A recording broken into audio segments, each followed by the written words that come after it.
मैं आपके बीच में हाजिर हूं, ये आपकी मोहब्बतें हैं। 4 मिसरों से अपनी बात की शुरुआत करता हूं, जिन चीजों के लिए या तो बहुत बदनाम हूं या बहुत मशहूर हूं। शुरू करता हूं 4 मिसरों से अपनी बात। जी मोहब्बतें। खुदकुशी कर रहा किसान मगर, आप पहुंच जाएंगे, आप बहुत समझदार बड़े पढ़े लिखे लोग हैं। पढ़ता हूं, सुनेगा। खुदकुशी कर रहा किसान मगर, उनको दौरों से कहां फुर्सत है। मैं बिल्कुल नाम नहीं लूंगा, आप सब पहुंच जाएंगे, आप बहुत समझदार लोग हैं।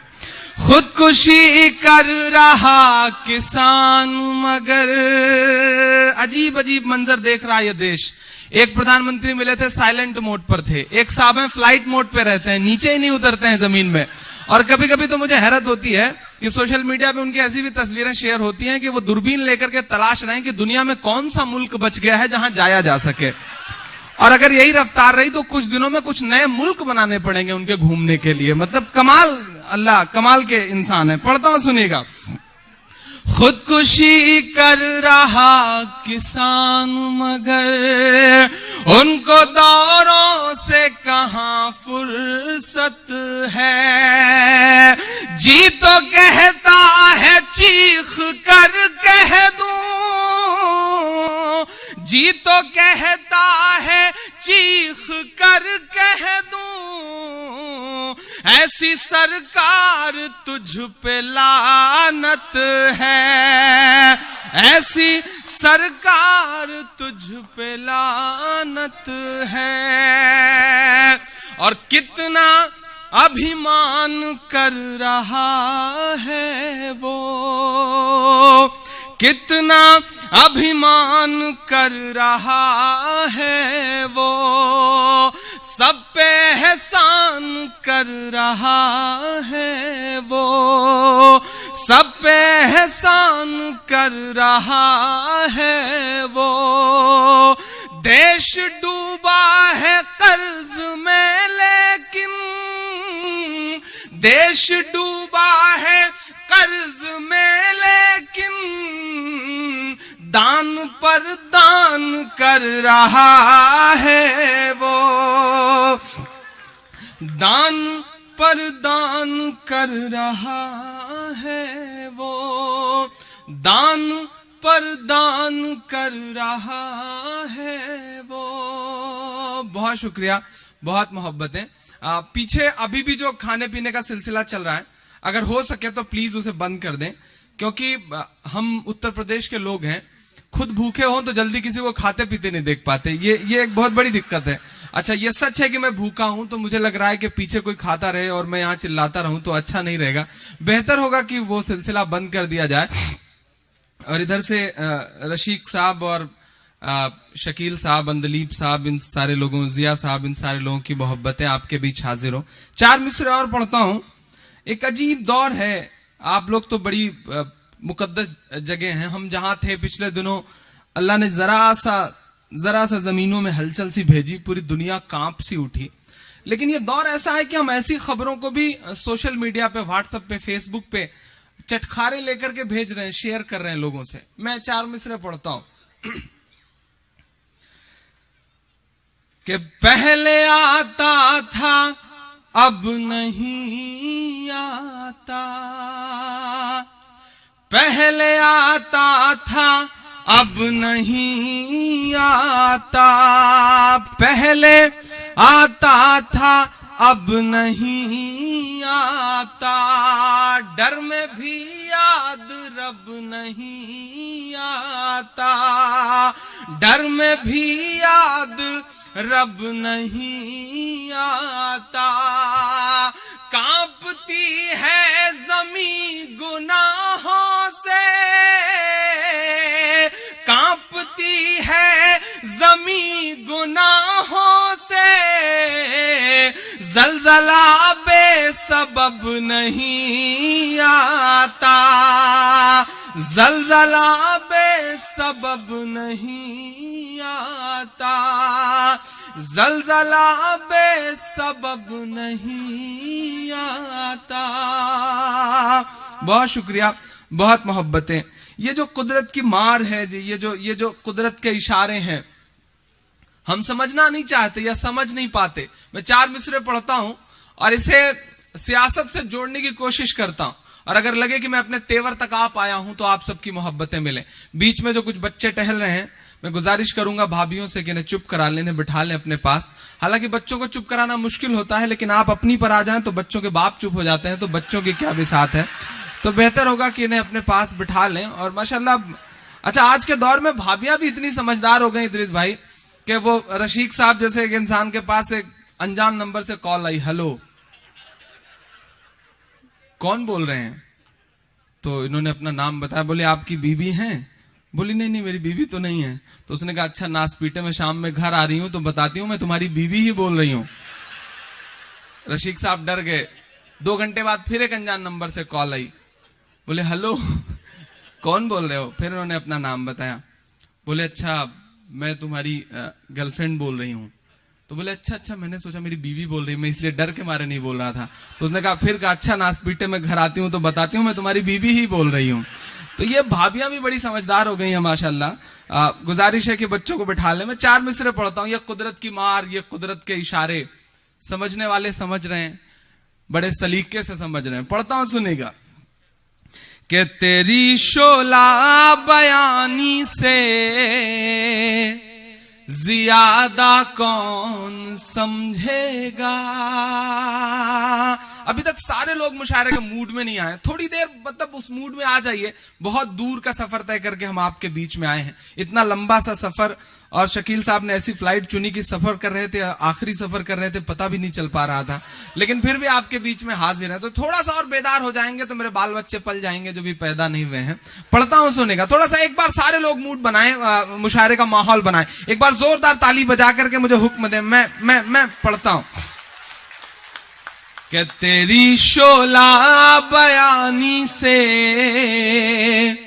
ज्यादा कौन समझेगा, लहू का रंग पानी से ज्यादा कौन समझेगा, लहू का रंग पानी से ज्यादा कौन समझेगा।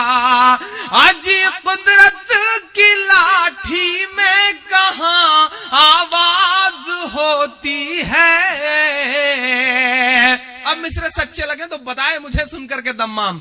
आज कुदरत की लाठी में कहां आवाज होती है। ये बातें आडवाणी से ज्यादा कौन समझेगा। ये बातें आडवाणी से ज्यादा कौन समझेगा, लहू का रंग पानी से ज्यादा कौन समझेगा। तेरी शोला बयानी से ज्यादा कौन समझेगा। आज कुदरत की लाठी में कहां आवाज होती है। ये बातें आडवाणी से ज्यादा कौन समझेगा। ये बातें आडवाणी से ज्यादा कौन समझेगा। और बुढ़ापा क्या खरीदा है, जवां मर्दी खरीदो तुम। बोली लग रही है देश में, कपड़ों की बोली लग रही है, उतारे गए कपड़े की बोली लग रही है। और एक ऐसा फिक्स मैच है कि बोली लगते लगते कई करोड़ में पहुंच जा रही है। कुछ दलाल हैं जो पहले से फिक्स हैं, उन्हें यही काम करना है। लेकिन मुझे हैरत तो यह है कि एक उतरन के लिए करोड़ों की बोली लगाने वाले लोग उस वक्त कहां गायब हो जाते हैं जब छत्तीसगढ़ में बीएसएफ और सीआईएसएफ के मारे गए जवानों की वर्दियां कूड़े के ढेर में पड़ी रहती हैं। मैं मैं मिसरे पढ़ता हूं, अजब सी बेहिसी है उसका दामन नम नहीं होता। इस पूरे खेल का जो मुखिया है, जो सरगना है, अजब सी बेहिसी है उसका दामन नम नहीं होता, कि उसके फेंकने का सिलसिला भी कम नहीं होता। अजब सी बेहिसी है उसका दामन नम नहीं होता, कि उसके फेंकने का सिलसिला भी कम नहीं होता।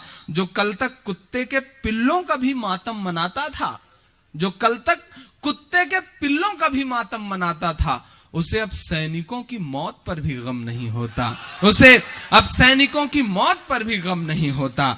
कि बुढ़ापा क्या खरीदा है, जवां मर्दी खरीदो तुम।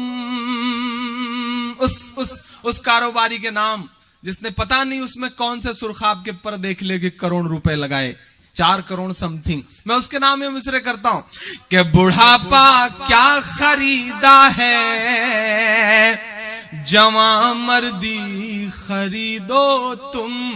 वतन के चाहने वालों की हमदर्दी खरीदो तुम।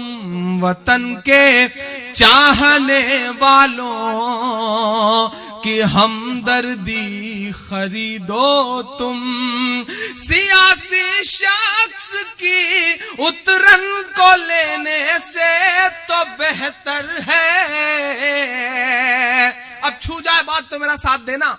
सियासी शख्स की उतरन को लेने से तो बेहतर है, वतन पर मरने वाले शख्स की वर्दी खरीदो तुम। वतन पर मरने वाले शख्स की वर्दी खरीदो तुम। वतन पर मरने वाले शख्स की वर्दी खरीदो तुम। और तुम्हारी भूल थी तुमको वतन ने माफ कर डाला। अजीब खुशफहमी पाले हुए इंसान, इतनी खुशफहमी पाले हैं साहब कि कभी कभी वो भाषण देते रहते हैं शिबली भाई, तो ऐसा लगता है कि भाषण में वो ये कहना चाह रहे हैं कि मैं चाहता तो प्रधानमंत्री तो मैं पंडित जवाहरलाल नेहरू से पहले भी बन सकता था, लेकिन मैं तो ये सोच के प्रधानमंत्री नहीं बना कि चाय कौन बेचेगा। इतनी खुशफहमी पाले हुए इंसान। मैं मिसरे पढ़ता हूं और अगर लग जाए कि सच्ची बात है तो मेरी शायरी कैसी है मुझे उस पर कोई तबसरा नहीं करना, लेकिन मेरी हिम्मत के लिए मेरा साथ जरूर दीजिएगा। मैं पढ़ता हूं। जब हुकूमत बदली, निजाम बदला, तो कहा गया कि इमरान साहब अब लहजा नर्म कर लीजिए, तेवर थोड़े ढीले कर लीजिए, क्योंकि वक्त बदल चुका है। तब हमने बड़ी हिम्मत से कहा था कि जो कहते हैं इस आंधी में पर ना तोला जाएगा, जो कहते हैं इस आंधी में पर ना तोला जाएगा, जो इस बात पे खुश हैं हमसे लब ना खोला जाएगा, उनसे कहो हम तूफानों से डरने वाले लोग नहीं, कातिल को मरते दम तक कातिल ही बोला जाएगा। कातिल को मरते दम तक कातिल ही बोला जाएगा। कातिल को मरते दम तक कातिल ही बोला जाएगा। कि तुम्हारी भूल थी तुमको वतन ने माफ कर डाला। एक इलेक्शन हुआ, पढ़ता हूं सुनिएगा। तुम्हारी भूल थी तुमको वतन ने माफ कर डाला। तुम्हें ये लग रहा था तुमने सब इंसाफ कर डाला। तुम्हें ये लग रहा था तुमने सब इंसाफ कर डाला। दिखावे के लिए जो हाथ में झाड़ू उठाई थी, दिखावे के लिए जो हाथ में झाड़ू उठाई थी, उसी झाड़ू ने दिल्ली में तुम्ही को साफ कर डाला। उसी झाड़ू ने दिल्ली में तुम्ही को साफ कर डाला। अभी ऐसा लग रहा है सर उस मूड में आप आ नहीं पाए हैं, जैसा सुनने के लिए आप बदनाम है या मशहूर है। थोड़ा सा आप सब भी उस मूड में आए। जी जी बस थोड़ा सा आप सब और बेदार हो। जो अगली सफों में जो लोग बैठे हैं, मैं जानता हूं कि ये बड़े लोग हैं और बड़े लोग जल्दी कोई काम खुद नहीं किया करते हैं। बहुत सारे काम है जिसे करवाने के लिए घर पे नौकर रखा करते हैं, लेकिन आज मैं जानता हूं कि आज अपने दायरों से निकल करके आप आए हैं, आप अपनी खोल से बाहर निकल करके आए हैं। तो आज दाद देने के लिए और ताली बजवाने के लिए तो कोई नौकर आप लोगों ने रखा नहीं है। आज कोशिश करिए कि आप सब भी थोड़ा सा दाद वाद दे सकें तो अच्छा रहेगा। मैं हिम्मत कर रहा हूं, मैं कोशिश कर रहा हूं और आपसे दुआ मांगता हूं। पढ़ता हूं, सुनेगा। तुम्हारी भूल थी तुमको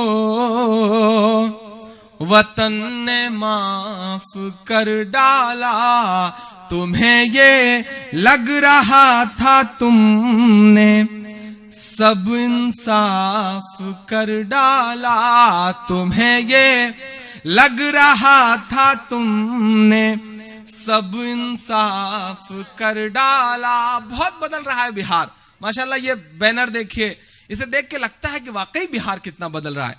वरना बिहार तो वो बिहार हुआ करता था साहब कि एक साहब बिहार गए दावत में अपने रिश्तेदार के घर, तो रिश्तेदार बड़े माशाल्लाह रशीक साहब जैसे जबरदस्त चौधरी टाइप के आदमी थे, अंदर से बंदूक लेके निकले।